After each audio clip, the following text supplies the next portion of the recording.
The solution I made last time was actually a lot more complicated than I needed to, so I got curious and thought surely there's a better way to do it. And of course there is. And that's what I'll be doing now. So this would be the easier method to extract row 1 and 2 from this table in order to create the proper column headers. Because this is January and this is the 1st of January, and I need to combine that to create column headers. And I have a lot of steps here because this is part 1 and this is part 2. But I can do it in a lot fewer steps.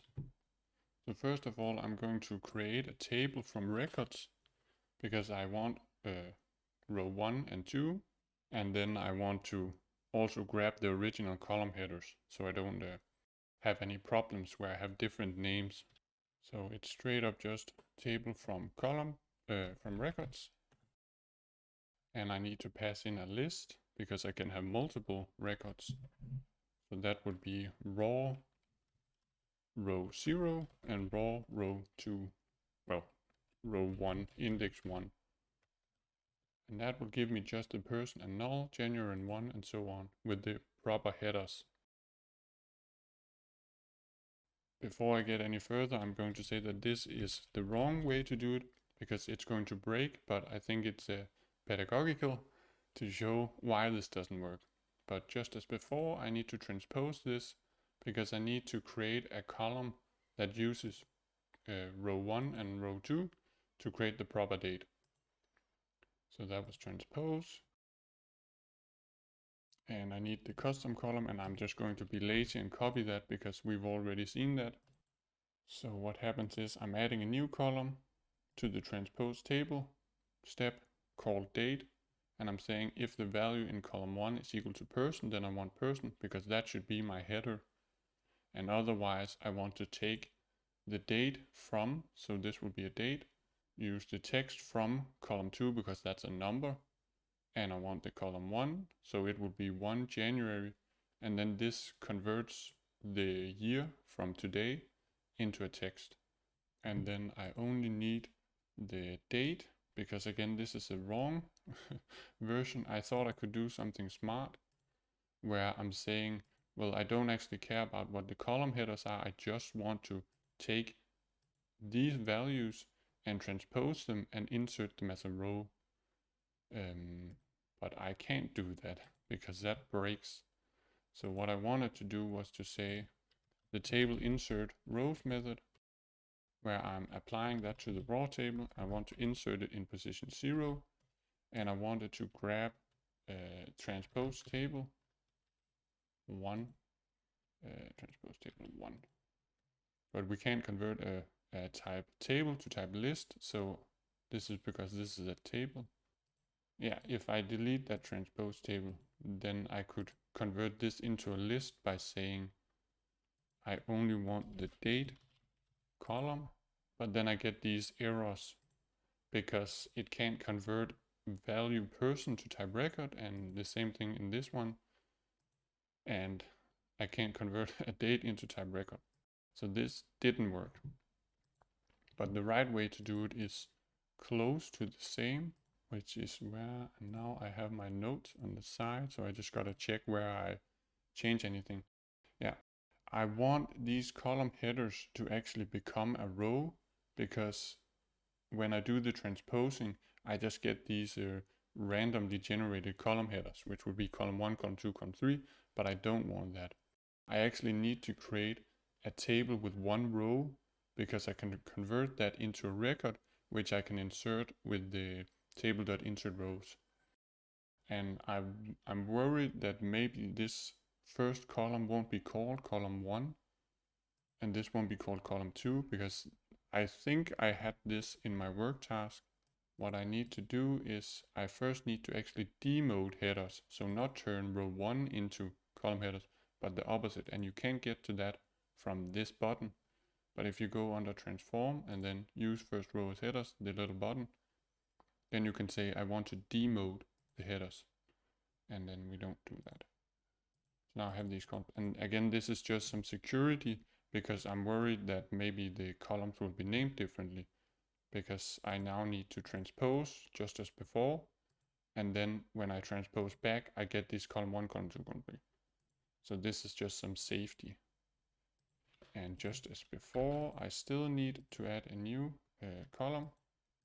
But now again, I have column 1, column 2, column 3, so the formula is a bit different. But it's the same functionality. So this will be my headers.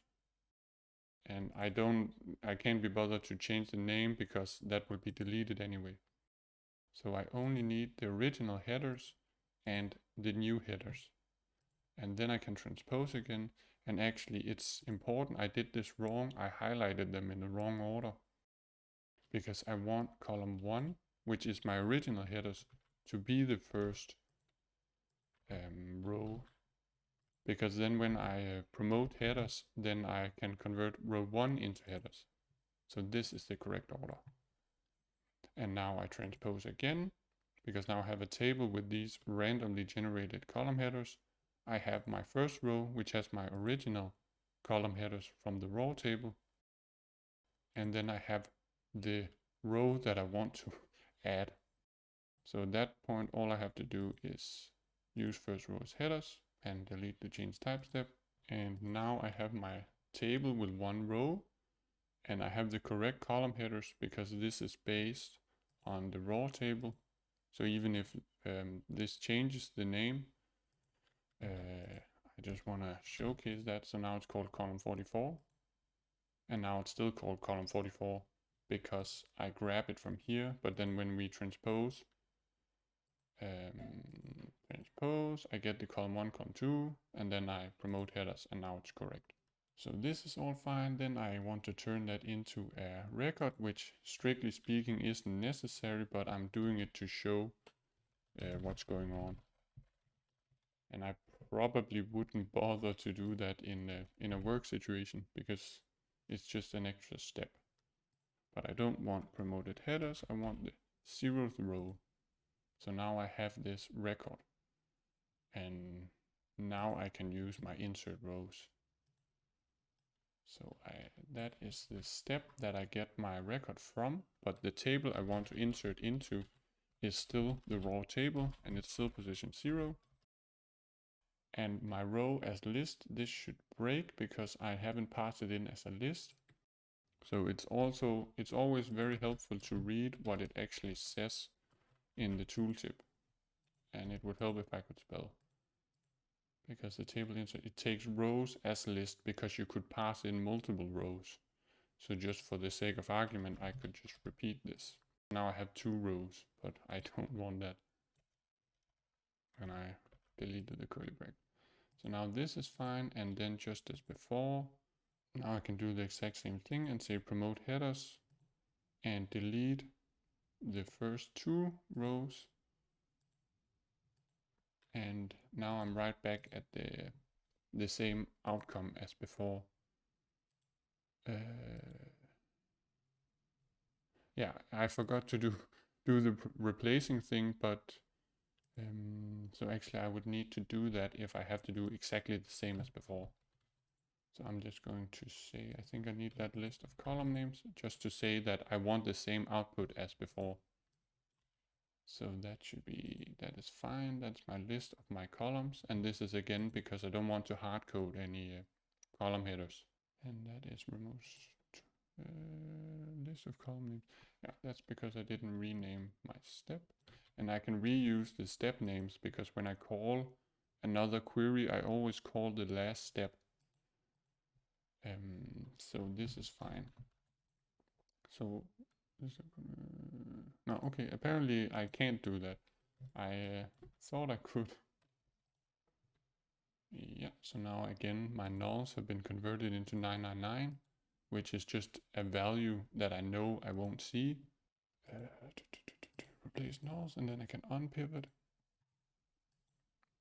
And I need to take, I need to do that based on the person column.